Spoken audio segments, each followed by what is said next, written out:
ఆషాఢ మాసంలో ఏమి చేయకూడదు? ఆషాఢ మాసం హిందూ పంచాంగం ప్రకారం ఒక పవిత్రమైన కానీ కొంత విశిష్టత కలిగిన కాలం. ఇది సాధారణంగా జూన్ చివరి నుంచి జూలై మధ్య వరకు వస్తుంది. ఈ కాలంలో కొన్ని ఆచారాలు, నిషేధాలు ఉంటాయి. ఈ మాసంలో ఏమి చేయకూడదో కొన్ని ముఖ్యమైన విషయాలు ఇక్కడ ఉన్నాయి. ఆషాఢ మాసంలో చేయకూడని విషయాలు: వివాహాలు, శుభకార్యాలు. ఆషాఢ మాస సమయంలో వివాహాలు, గృహప్రవేశాలు, వాహన కొనుగోలు వంటి శుభకార్యాలు చెయ్యరాదు.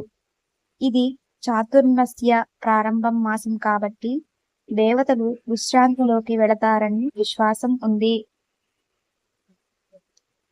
గురు పూర్ణిమ తరువాత ఉపనయనాలు మొదలైనవి.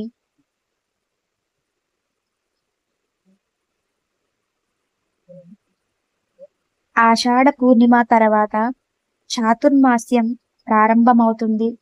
ఈ కాలంలో బ్రహ్మచర్యం పాటించడం శ్రేష్టంగా భావించబడుతుంది.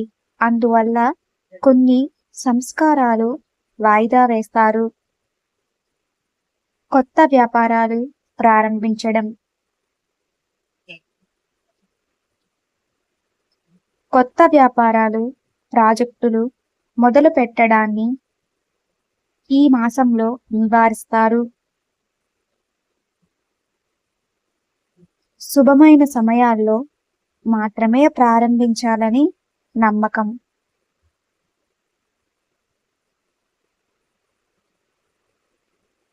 తీర్థయాత్రలు.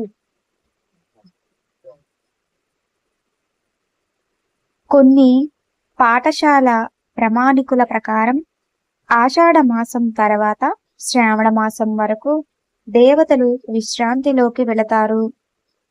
కాబట్టి ఆలయాలు, యాత్రలకు తక్కువ ప్రాధాన్యతను ఇస్తారు. దేవతలకు పెళ్లిళ్ళు లేదా కళ్యాణాలు జరపడం.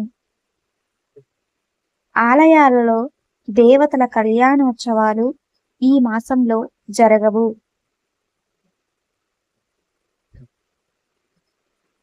కానీ ఆషాఢ మాసంలో చేసే శుభకార్యాలు, వ్రతాలు, విశేషంగా ఆషాఢ ఏకాదశి, శయన ఏకాదశి, గురు పూర్ణిమ వేడుకలు గురువుల పట్ల కృతజ్ఞత ప్రకటించే పవిత్ర దినం.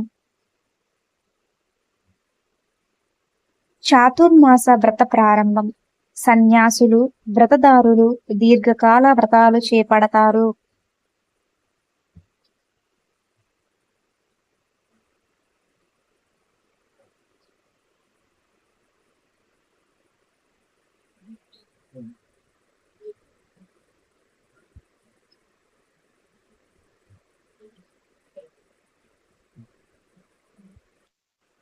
ఈ విధంగా ఆషాఢ మాసంలో చేయకూడని కొన్ని కార్యక్రమాలైతే ఉంటాయి. మన హిందూ ధర్మశాస్త్రం ప్రకారం ఆషాఢ మాసంలో ఉన్న ఆచారాలను పాటించడం మన హిందూ ధర్మం. కాబట్టి ప్రతి ఒక్కరు కూడా ఈ ఆషాఢ మాసంలో ఉన్న కార్యక్రమాలు, ఆచారాలను పాటించడం చాలా మంచిది.